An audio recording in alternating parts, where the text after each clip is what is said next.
अभी नेपाल में जो कुछ हो रहा है, इससे पहले हमने देखा बांग्लादेश में, उससे पहले देखा हमने श्रीलंका में। आज इन्हीं मुद्दे के बारे में बात करेंगे कि साउथ एशिया ये क्या हो रहा है और इसका इंडिया पर क्या इंपैक्ट पड़ सकता है, इनके मेन कारण क्या है और इनमें कुछ सिमिलरिटी है तो क्या सिमिलरिटी है, और इसके बारे में अलग अलग पॉलिटिकल थिंकर क्या बोलते हैं, जिसमें हम एंशिएंट में प्लेटो से लेकर आज तक बात करेंगे कि ये जो इसको बोलते हैं क्रांति, रेवोल्यूशन या फिर सत्ता परिवर्तन, जो भी ये हो रहा है तो इनके पीछे मेन कारण क्या है और क्या इंडिया में भी ऐसा हो सकता है। तो ये सारी बातों यार, इन सब मुद्दों के बारे में हम थोड़ा डिटेल में बात करेंगे। चलिए शुरू करते हैं आज की क्लास।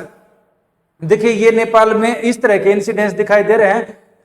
इससे कुछ समय पहले इसमें ना देखो एक चीज कॉमन दिखाई देगी आपको, ये है वायलेंस, और इसके अलावा देखना कि यहाँ सत्ता के ऊपर कब्जा करना, यानी कि यहाँ पर अब देखना इसमें तो इसमें यह दिखाई देगा कि पार्लियामेंट में आग लगा दी गई, इसके अलावा बाकी जो बिल्डिंगें हैं उनमें आग लगा दी गई। इससे पहले हम देखते हैं, ये देखना ये यहाँ का है, नेपाल का है, ये आज की खबर है कि इंडिया दिल्ली में भी टेंशन हो रही है। साथ में एक जैन जी दिखाई देगा, जैन जी यानी कि ऐसी जनरेशन जो डिजिटल युग में पैदा हुई 1997 के बाद की जनरेशन को बोलते हैं ये।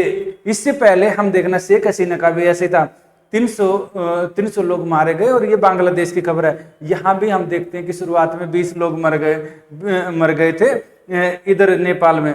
सेम क्या है श्रीलंका में भी, हम उससे पहले देखते 2022 का श्रीलंका, 2024 में यहाँ बांग्लादेश, और 2025 में हमने नेपाल देखा। नेपाल में ये घटनाक्रम हो रहे हैं। जिनको नहीं पता है कौन देश कहाँ पर है, हल्का सा देख सकते हैं। नेपाल है इंडिया के ऊपर, बांग्लादेश है यहाँ पर ईस्ट में, श्रीलंका है साउथ में। तो यानी हमारे आसपास ये घटनाक्रम हो रहे हैं। इससे पहले यहाँ पर म्यांमार में भी आप देखेंगे, वहाँ का केस अलग था। फिर आप यानी कि आसपास इस तरह की स्थिरता हो रही है, उसमें इंडिया पर क्या इम्पैक्ट पड़ता है, तो हम इसी के बारे में बात करते हैं। देखिए जो प्रोटेस्ट है ना, आप इनमें ना क्या देखेंगे, इनमें एक कॉमन कॉज देखेंगे। कॉमन कारण क्या रहेगा, अनएम्प्लॉयमेंट, बेरोजगारी। जो भी ये तीनों दिखाया, जो हम बात करेंगे तीनों की जो मेजर हैं, क्योंकि तीनों में डेमोक्रेटिक शासन था, यानी लोकतांत्रिक व्यवस्था थी, और तीनों में जो लोकतांत्रिक व्यवस्था में भी सत्ता का परिवर्तन कर दिया गया।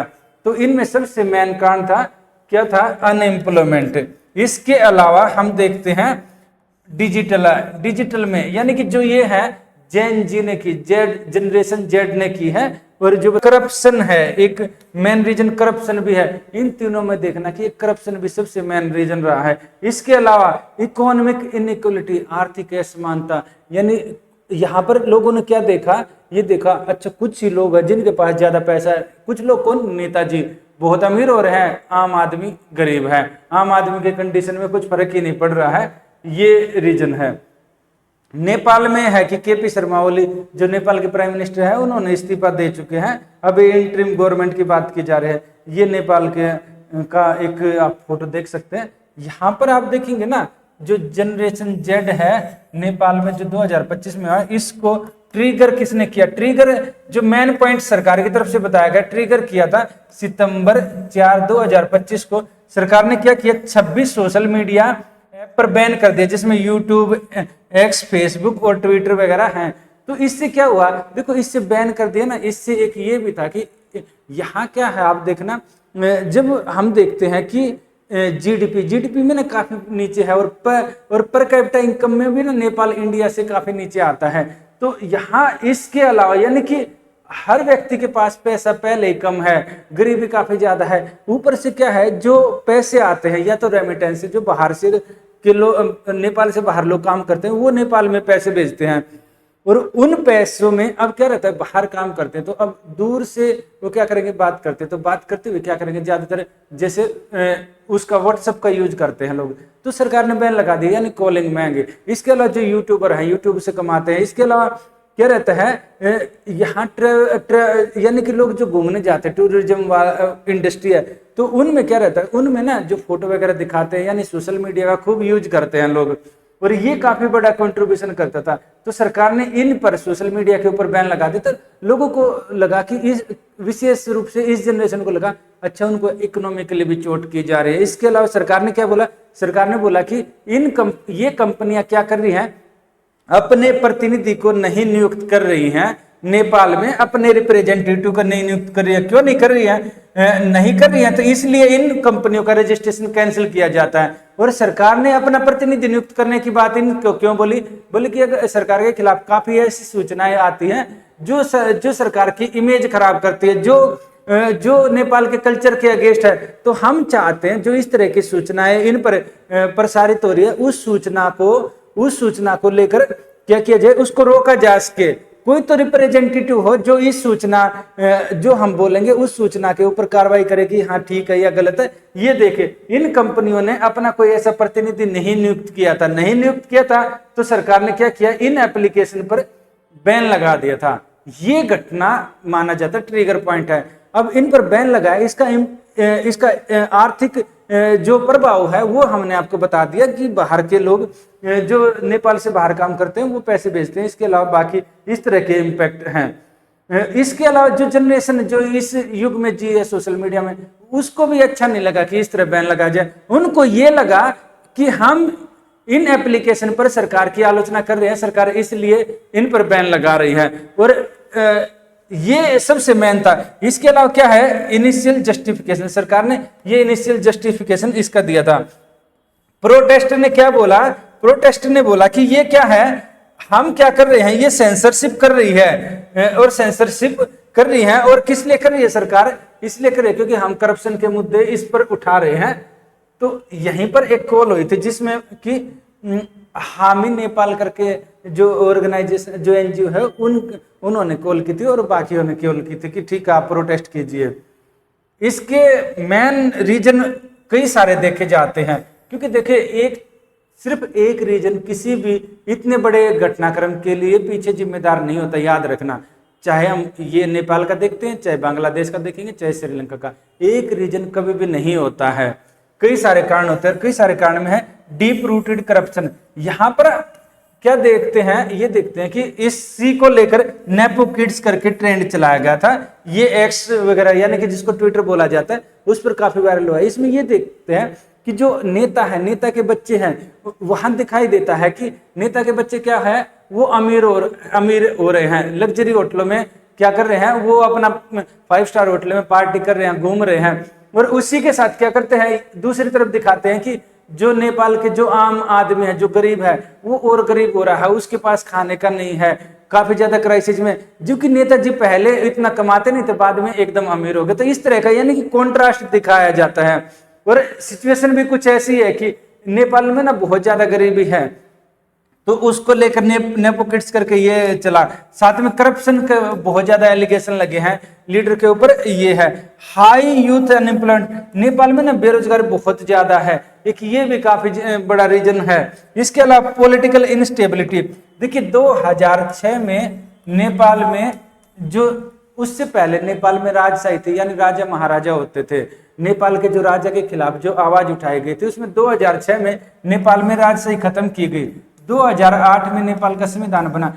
तब से लेकर आज तक क्या रहता है, बार बार सरकारें बदलती रही हैं, काफी ज्यादा सरकारें बदल गई हैं।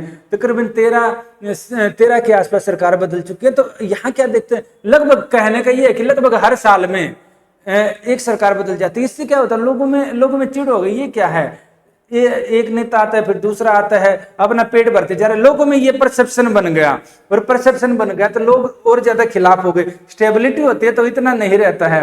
और उसके अलावा गरीबी और अनएम्प्लॉयमेंट ने और ज्यादा इसको बढ़ा दिया।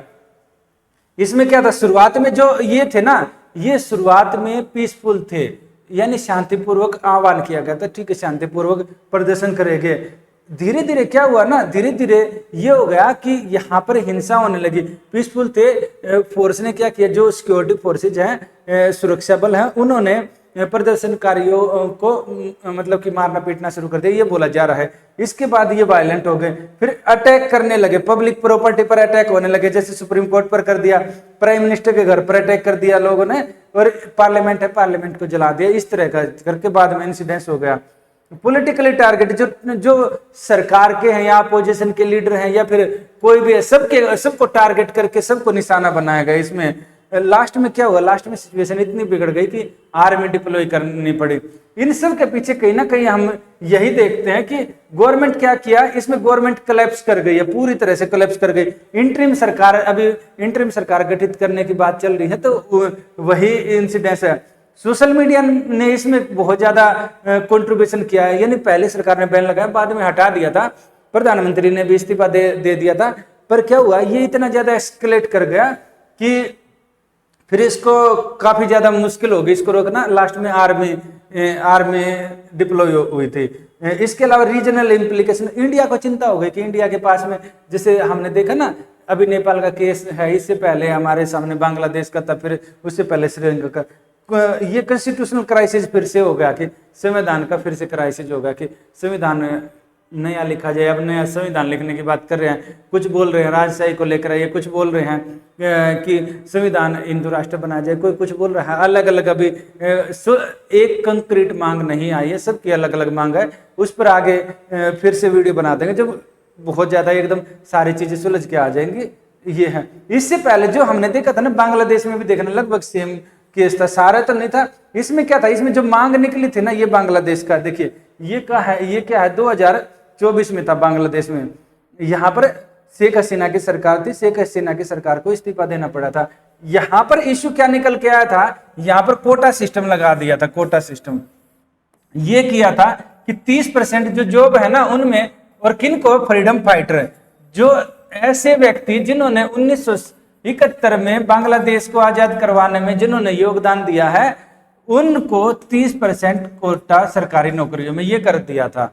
अब इससे यूथ भड़क गए, बोले कि ये क्या है, ये तो कौन है, फ्रीडम फाइटर, इनके जो बच्चे हैं उनको आपने कोटा दे दिया है, उनको कोटा दे दिया, यानी कि वो किसी न किसी पार्टी से जुड़े हुए हैं और पहले जुड़े थे। यानी आपने क्या किया, आपने इन्होंने यही बोला कि इन्होंने डिमांड, गवर्नमेंट की जो जॉब है ना, ये किसी पॉलिटिकल, यानी कि वो किसी न किसी जिस पार्टी से जुड़े हैं उस पार्टी को बेनिफिट मिलेगा।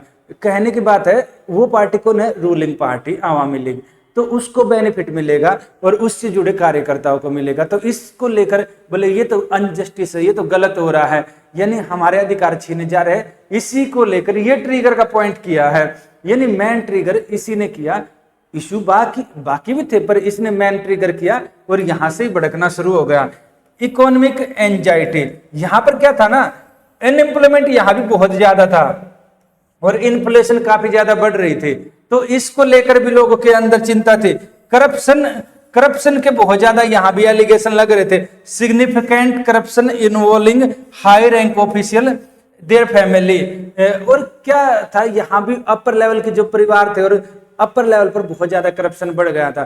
तो ये सेम चीज आपको दिखाई दे रही है यहाँ भी, बस क्या है, वहां पर सोशल मीडिया ने काम किया, यहाँ पर काम कर रहा है, यहाँ पर ये कोटा सिस्टम, बस वो ट्रिगर पॉइंट दोनों के अलग अलग है। इसके अलावा है गवर्नमेंट ने क्या किया, वहां क्या किया, उधर 20 के आसपास जो स्टूडेंट है उनकी डेथ हो गई थी, उससे और ज्यादा बढ़ गया, इसलिए जगह जगह आग लगा दी गई।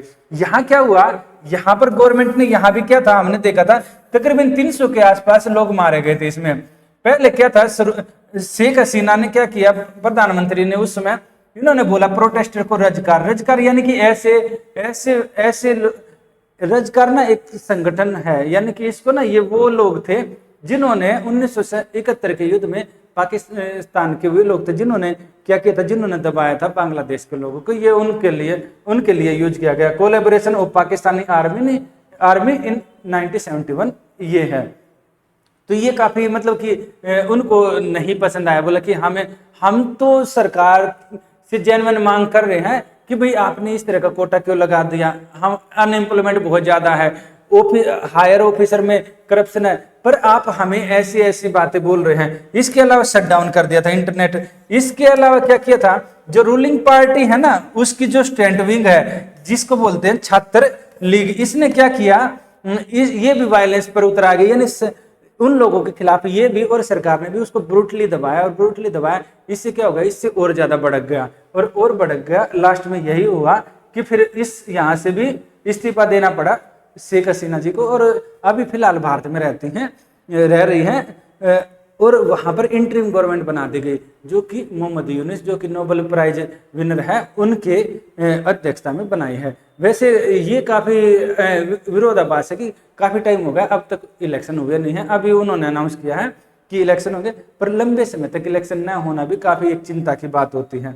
तीसरा केस अगर हम देखते हैं श्रीलंका का भी, हम कुछ ना कुछ इसी तरह, देखो ट्रिगर पॉइंट अलग है पर केस लगभग वही रहेगा। श्रीलंका में क्या था, ये 2022 में भी थे, ये 2024 में थे बांग्लादेश के, श्रीलंका के 2022 में। ये देखो यहाँ भी कुछ ऐसे ही सिनेरियो दिखाई दे रहा है कि जो मेन बिल्डिंग है उनको घेर लिया है लोगों ने। यहाँ पर क्या था, इकोनॉमिकली मिसमैनेजमेंट, सरकार ने क्या किया ना, जो पैसे का है ना वो ठीक तरीके से प्रबंधन नहीं किया। वहां पर क्या किया सरकार ने, जो राजपक्षे की सरकार थी उसने क्या किया, उसने टैक्स में बहुत ज्यादा छूट दे दी, जिसको आप कई बार बोलते हैं ना फ्रीबीज टाइप का, तो उन्होंने बहुत ज्यादा छूट दे दी। और इससे क्या, इसके साथ साथ क्या हुआ, इसके साथ एक तो एग्रीकल्चर है, एग्रीकल्चर में क्या किया, रातों रात बोले कि नहीं जो उर्वरक है फर्टिलाइजर है उन पर बैन लगा दिया, बोले कि नहीं हम तो ऑर्गेनिक फर्टिलाइजर ज्यादा एकदम कृषि की उत्पादकता करते हैं और ऑर्गेनिक कृषि से धीरे धीरे उत्पादकता होती है, उन्होंने बैन लगा दिया।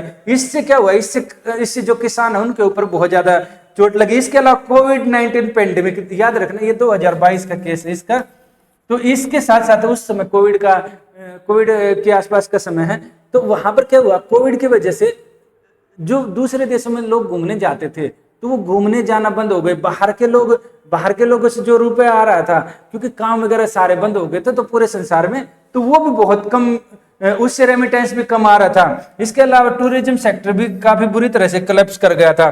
करप्शन और भाई भतीजावाद के यहाँ भी सामने आ रहे थे कि करप्शन बहुत ज्यादा है। और साथ में यहाँ देखते हैं कि जो राजपक्षे परिवार है, प्रधानमंत्री में और राष्ट्रपति और इस यानी कि जितने भी जो ऊपर के जो पोस्ट थी सारी इस परिवार के आसपास थी, तो लोगों को लग रहा था कि ये क्या है, देश को तो बस एक परिवार ही चला रहा है और वो भ्रष्टाचार में और उसके आसपास के लोग भ्रष्टाचार में डूबे हुए हैं।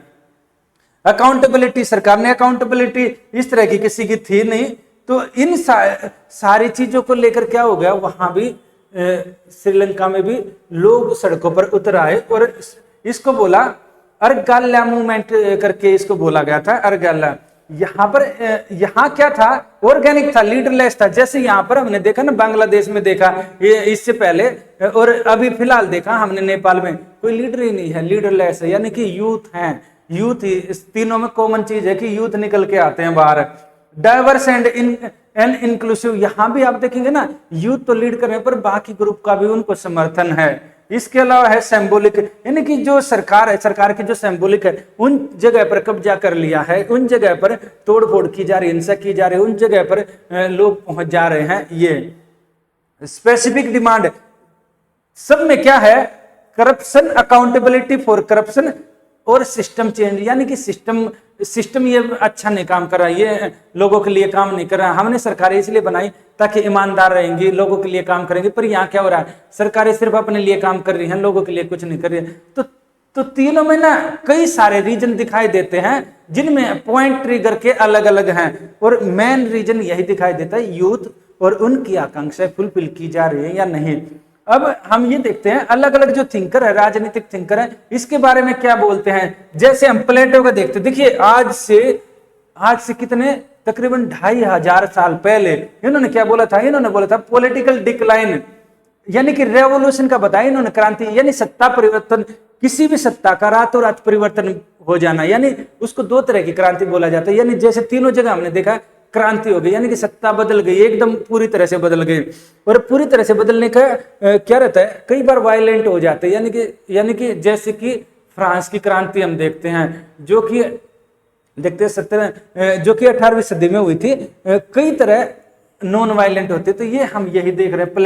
प्लेटो क्या बोलते हैं, ये बोलते हैं political decline revolution resulted from erosion of a society core value, society की कोर वैल्यू खत्म हो जाएंगी तो पॉलिटिकल डिक्लाइन हो जाएगा। कोर वैल्यू पॉलिटिकल डिक्लाइन, ईमानदारी, लोगों के प्रति ईमानदारी ना होकर क्या करे, करप्शन, सबका भला ना करके अपना भला करे, ये कोर वैल्यू जैसे ये खत्म हो जाएंगे तो लोग उस पावर के खिलाफ विद्रोह कर देंगे। यहाँ भी हम ये दिखाई दे रहा है। एरिस्टोटल भी क्या बोलते हैं, ये भी बोलते हैं आइडेंटिफाइड मिसरूल पॉलिटिकल करप्शन।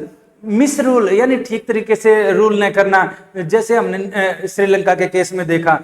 राइवलरी यानी अपोजिट ग्रुप, कई जगह संसार में अलग अलग जगह देखते हैं तो अपोजिट ग्रुप भी इसके खिलाफ खड़े हो जाते हैं। जैसे कि हम देखते हैं, ये देखते हैं तालिबान में, जो कि अफगानिस्तान और तालिबान में हम देखते हैं, यानी अफगानिस्तान में देखते हैं तालिबान कुछ इसी तरह का था, यानी कि वहां जो सरकार थी सब सरकार के खिलाफ खड़ा हो गया था।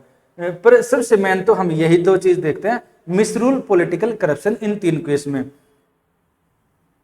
अगला है जॉन लॉक क्या बोलते हैं। जॉन लॉक बोलते हैं, ये क्या बोल रहे हैं, ये है government act contrary to natural right of the citizen to life, liberty and property. यानी नेचुरल राइट, लिबर्टी ठीक है, अपना सोच, उसको सोच है उसको आगे फैलाना, उसके आधार पर काम करना, विचारों की स्वतंत्रता। यहाँ क्या है, नेपाल में देखा ना, सोशल मीडिया पर बैन लगा दिया, यही है। इसके अलावा क्या है, liberty and property.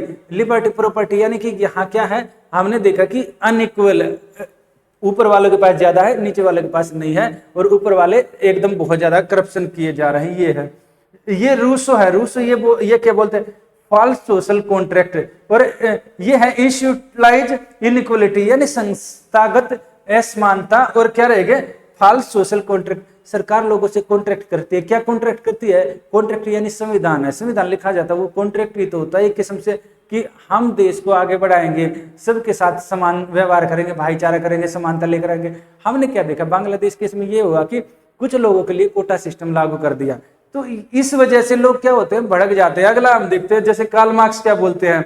Karl Marx बोलते हैं, ये क्या बोल रहे हैं, ये बोलते हैं कॉन्ट्राडिक्शन है, किसमें है, वर्कर है और ओनर। यानी कहने का ये कि जो काम करने वाले जो लोग हैं और जो ओनर है, ये अलग सेंस में बोल रहे हैं। ये बोल रहे हैं जब विरोधाभास होता है, एक तो वो है जिनके पास पैसा, एक नहीं है, उनके बीच में विरोधाभास होता है, तो वहां भी क्रांति हो जाती है। जो लास्ट है ये है, जैसे टेड रॉबर्ट गर है, ये बोलते हैं कि political violence and revolution are caused by relative deprivation. यानी लोगों में ये एहसास होता है कि हमें तो ठगा गया, हमें तो नीचे दबाया जा रहा है, दूसरा बहुत ज्यादा पैसा, अभाव, तुलनात्मक अभाव, यानी कि एक मजे कर रहा है, पैसे दूसरे के हैं। जैसे गरीब आदमी से टैक्स लिया जा रहा है, मजे कौन कर रहे हैं, नेता कर रहे हैं, अपने पास पैसे रख रहे हैं।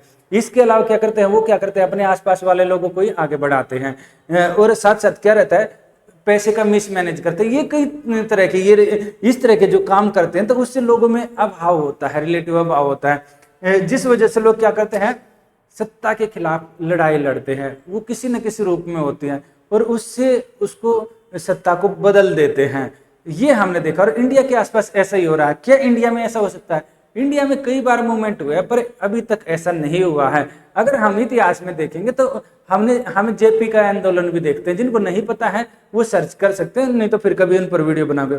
जयप्रकाश नारायण जी का मूवमेंट देख सकते हैं। इसके अलावा हम देखते हैं मंडल कमीशन की रिपोर्ट आई ना, जब रिजर्वेशन को लेकर आई थी, ओबीसी रिजर्वेशन, हम 1990 के आसपास का ये मूवमेंट देखते हैं। इसके अलावा हम 2010 के आसपास का लोकपाल का मूवमेंट देखते हैं, जो कि करप्शन को लेकर था, जिसमें लोकपाल बनाने की बात करें तो हमने तब हर एक मूवमेंट में क्या देखा, किसानों का भी हमने देखा था, काफी वायलेंट भी हो गया था।